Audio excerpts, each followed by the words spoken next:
At 5:30 a.m., Kyiv time. At an altitude of 8,200 feet, a PD-2 tactical reconnaissance UAV silently glides across the skies over the Tokmak front line. It has just completed its final recon cycle. Target data packet number 147 is now encrypted and transmitted through a military band UHF satellite link straight to Kyiv command. Some 310 miles to the west, a Ukrainian F-16 has just lifted off from a makeshift airstrip. Under each wing, it carries two GBU 62 JDAM-ER guided bombs, weapons never intended to appear on any Eastern European fighter jet. And yet, Ukraine made it happen. In just a few more minutes, these wings of death will cut through one of the world's deadliest air defense networks and strike a North Korean aid convoy, 25 military trucks hauling 430 tons of munitions and weapons. At a distance of 31 miles from the target, the 91 N6E Big Bird radar of the S-400 Triumph complex detects the incoming target. The screen inside the Southern Military District Command Center shifts to Level 1 alert. The radar return from the F-16 is clear. Speed 560 miles per hour, flying just 70 feet above ground. A dangerously low altitude, but just enough to slip beneath the detection envelope of long-range radars. The Ukrainian pilot has been exposed. The 9M96E2 surface-to-air missile system of the S-400 needs less than 20 seconds to intercept at this range. That is, if the crew reacts in time. The cockpit alarm screams, "Target locked, threat zone, fire control active." But just as the Russian air defense initiates the firing sequence, the F-16 suddenly banks 23 degrees to the right, triggering its countermeasure dispersal mode. Auto dispenser pattern C3.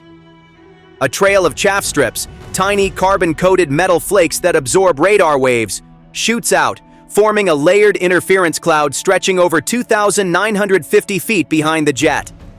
In an instant, more than 150,000 chemically treated aluminum shards scatter into the air, creating an electronic and infrared scramble that blankets the rear quadrant of the aircraft.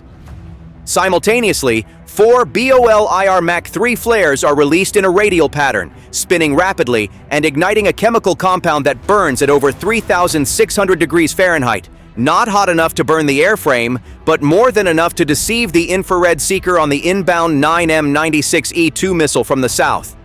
The S-400 radar loses lock momentarily.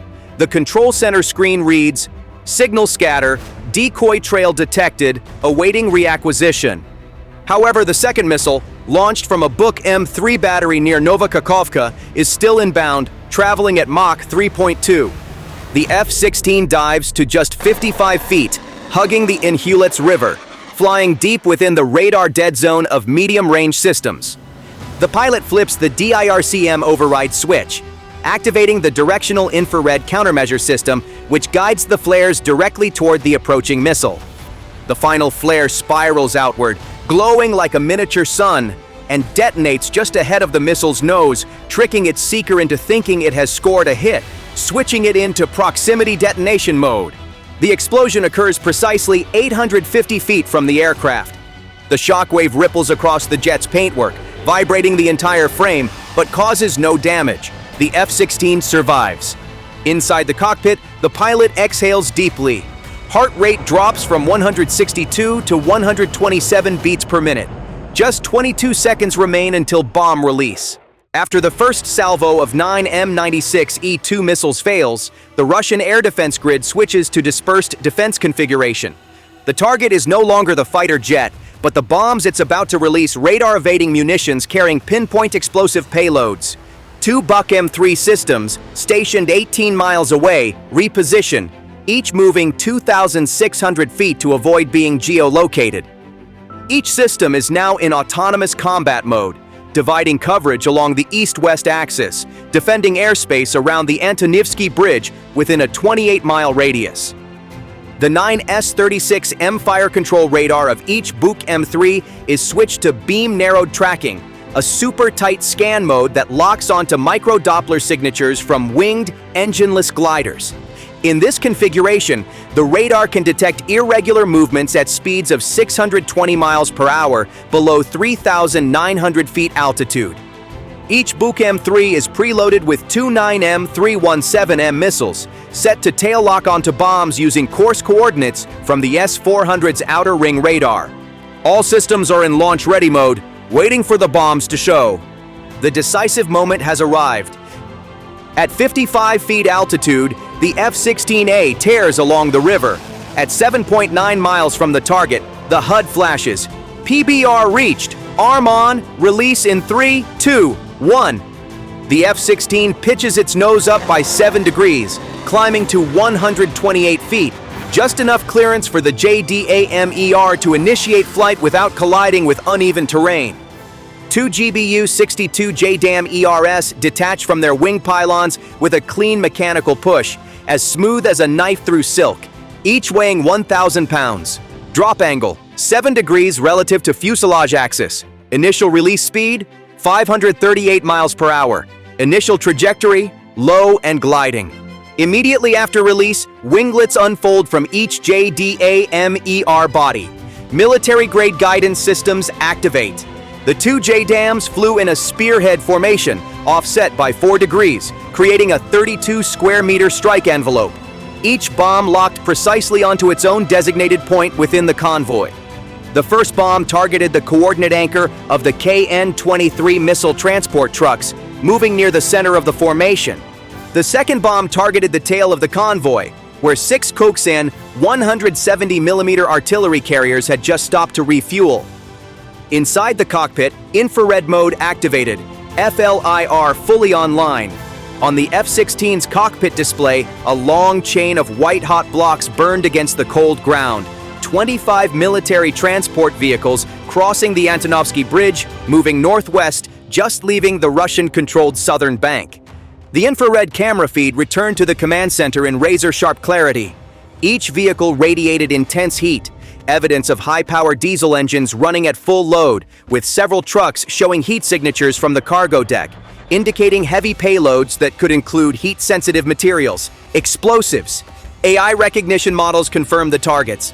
8 Koksan 170mm self-propelled artillery carriers, North Korea's longest-range guns, 6 container trucks carrying 170mm and 152mm artillery rounds, estimated at more than 200 tons of ammunition, 5 transporters carrying KN-23 ballistic rockets and containerized launch tubes, weapons equipped with high explosive or penetration warheads used to strike Ukrainian lines from long distance. 3 trucks hauling lead-sealed wooden crates, containing industrial explosives or missile manufacturing components. 3 tarp-covered Ural 4320 trucks, which under FLIR revealed infantry weapons inside, RPG-7 launchers, AK-103 rifles, thermal sights, and portable anti-armor platforms. Electronic signal analysis from the overhead PD-2 UAV confirmed the vehicles carried basic anti-GPS spoofing modules. Some even used Russia's domestic encrypted comm system, proving deep operational integration between Russian and North Korean forces. The purpose of the convoy was not merely resupply, it was the lifeline for a strategic offensive axis. These weapon shipments were bound for the Tokmak Robotyne front, where Russia was concentrating force to push Ukrainian defenders out of the counteroffensive corridor. If delivered safely, the $200 million shipment Putin had just paid for could bolster Russia's deep strike artillery, short-range rockets, and precision attack capability against Ukraine's logistics infrastructure. A single successful strike on a convoy like this would collapse the entire supply rhythm for 15 days, crippling Russia's winter offensive and exposing the covert logistics chain between Pyongyang and Moscow.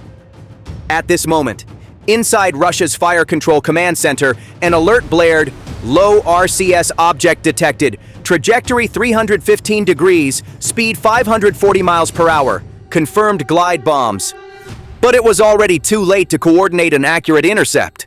Inside the F-16 cockpit, the Ukrainian pilot eased altitude downward, banking right, preparing to disengage northwest, away from the blast radius and shockwave. 18 seconds remained. The 2 bombs continued gliding in lethal silence. No sound, no fire, no smoke. Only the rising wind of the underworld rushing toward the North Korean aid convoy. On the Buk M3 air defense radar 9 kilometers away, 2 faint blips appeared, nearly drowned in terrain clutter and ground scatter.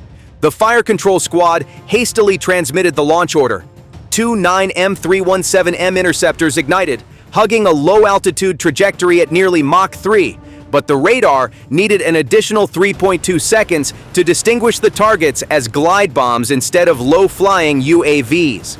The biggest problem was that JDAM ERs produced almost no radar return. Their radar cross-section was microscopic, only 0.03 square meters, equivalent to a large bird.